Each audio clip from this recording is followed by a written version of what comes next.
Yes! Hello everybody! Kumusta naman ang lumilipad kong hair? Ayan. Magandang pananghalian po. Oh, tara ni Tita Cora, gandara. Palakad-lakad sa likod ko. Manood kayo ng live para makita niyo siya na nakapang summer attire. Anyways, happy Monday po. It's June 14 at bukas 15 na 15. So sa iba, may sweldo! Woo! Yung iba naman, ubos na. Wala nang natira.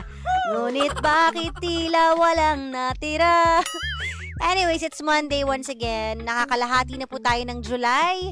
And palapit na tayo sa Ghost Month kung saan, ayan na, pinagdidiwang ng iba, mga ghoster, yung mga mahilig mang ghost, ang Ghost Month.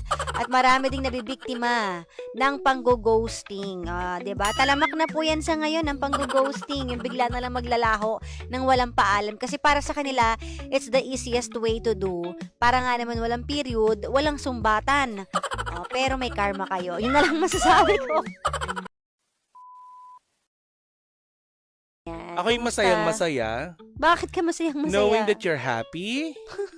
Diba? Seeing you like smiling without any reason at all. Alam mo, hindi ka talaga nadadala sa pambaba. Nasisiraan ka na talaga ng bait. Alam mo? Yes? Hindi ka ba talaga nadadala? Nakuyugin ka, no? Alam mo, be, nag-aalmusal ako ng bashing. So, diba? So, para saan pat na-trained ako sa ganyan? Nag-almusal ako ng bashing. Hindi pa nauuso ang bashing sa buong Diyos ko mundo. po. Inaalmusal na namin yan. Hinahalo ng nanay ko sa ano. Binabash ka na? Sa gatas ng baka. Ikaw ba may mga nagpapapicture sa'yo? Ay, oo. Girl, kailan ba yung huli magkasama tayo na may mga nagpapapicture sa'yo? Hindi ko alam, te. Basta kung saan kami magpunta, lagi magpapapicture sa kanya, tapos aakbay sa kanya, nagandang-ganda po talaga ako sa'yo, DJ Chacha. Sabi sa kanya.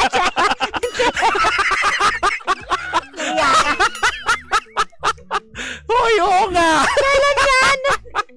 Wala, hindi. Kilala nila siya. Hello kay DJ Chacha. Hello po.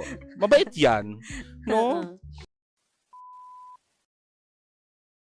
Na-realize ko after ko mag-audition, ay, ayoko na pala.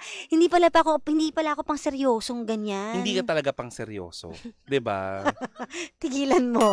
Oh, wala akong sinabi. Hindi kasi may mga instances talaga na kahit na ang dilim na ng pinagdadaanan ni Gandang Kara, nakukuha pa rin niyang ngumiti. Mag-smile. Oo.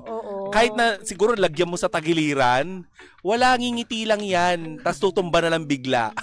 Kasi kailangan ko maging positive because of my job. Hindi sa lahat ng pagkakataon kailangan mo maging positibo ha. Baka mamaya ma-read ka ng PDEA.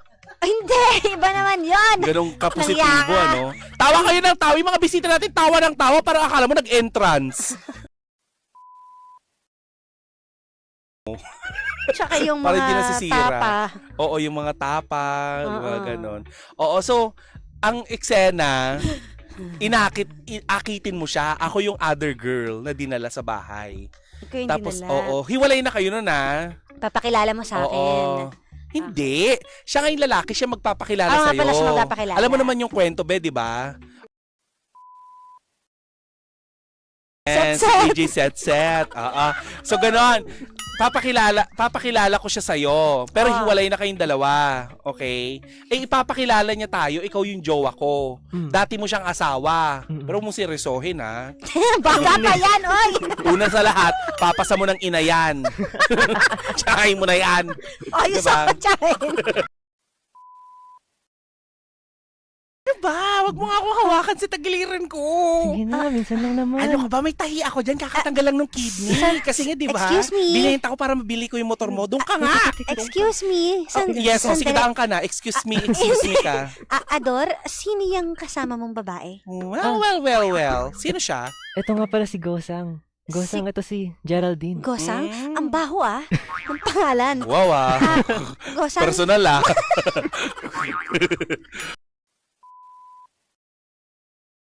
Teka lang, uupo ako. Siyempre, explain niya. Kailangan mag-ano Uupo tayo. ka pa talaga, ha?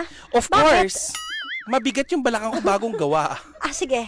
Sige, upo ka na. Mag-explain Explain. ka, Ador. Pero siya kasi yung jowa ko ngayon. Sarap ko, di ba? Agad-agad? Oo. Teka, di ba, Oo nga, nagdesisyon tayo maghiwalay. Pero bakit naman may jowa ka agad? Ikaw nga, hindi namin hinanapan ng ng dahilan, may jowa ka kaagad. Ay, wala ba? Ay, hindi. Okay. Okay. Oh, So- ano ang bag mo? So, Habang nagkakagulo kami, ganyan ka lang, wala kang next sasabihin. question. Palagi ka na lang nonchalant. Ha?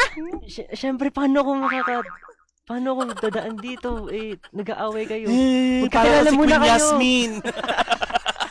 Habang tayo'y usap. Kasi may iba Ay, na totoo. dinadaan sa sigaw. Pag doon nag-start, doon din magtatapos. Mahirap tapusin ng maganda kapag nag-start sa hindi maganda. Kailan ka sumisigaw? Yung, oh! Ha? Walang ganon. Wala eh. Wala. Wala. Hindi ka sumisigaw. Sa away. Sumisigaw ka. Sa away. Alam Kapag ko. hindi. Sumisigaw. Sumisigaw. Lakas. Sumisigaw ako kapag hindi ako pinapakinggan. Ah. Kasi may mga taong, halimbawa, sinasabi mo yung pakiramdam mo, yung nararamdaman mo, pero walang pakialam. Hindi pala si Setset pala yan. Ano sabi? Na kung mababa percentage ng EQ ng mga lalaki, I don't Ay, believe. hindi. Hindi ako naniniwala sa ganun. I've never experienced a man in my life na walang emotional intelligence. Mm. Before. Wala. Before. So, Ah. ngayon meron na. Hindi kasi, basta. So, hindi ako naniniwala. Kasi kapag, Dan. kung gaano mo kamahal yung isang tao, magpapakumbaba kay. Pahabol. Ikaw ba Medyo- mapagpakumbaba Ay, ka oo. ba? Oo naman. I'm proud to say that na kapag alam ko nakasakit ako or halimbawa may lumalapit ako at nagsusorry ako. Yun. Ganun ako. Hmm. Ikaw, ganun ka? Syempre, pag kwento ko to, ako na naman bida. Hindi, marunong ako magpakumbaba kasi yan tinuro sa akin ng nanay ko. Sabi niya, Ako depende. magpakumbaba ka palagi. Ako hindi ko kasi- ibababa yung flag ko kung alam kong may laban pa ako.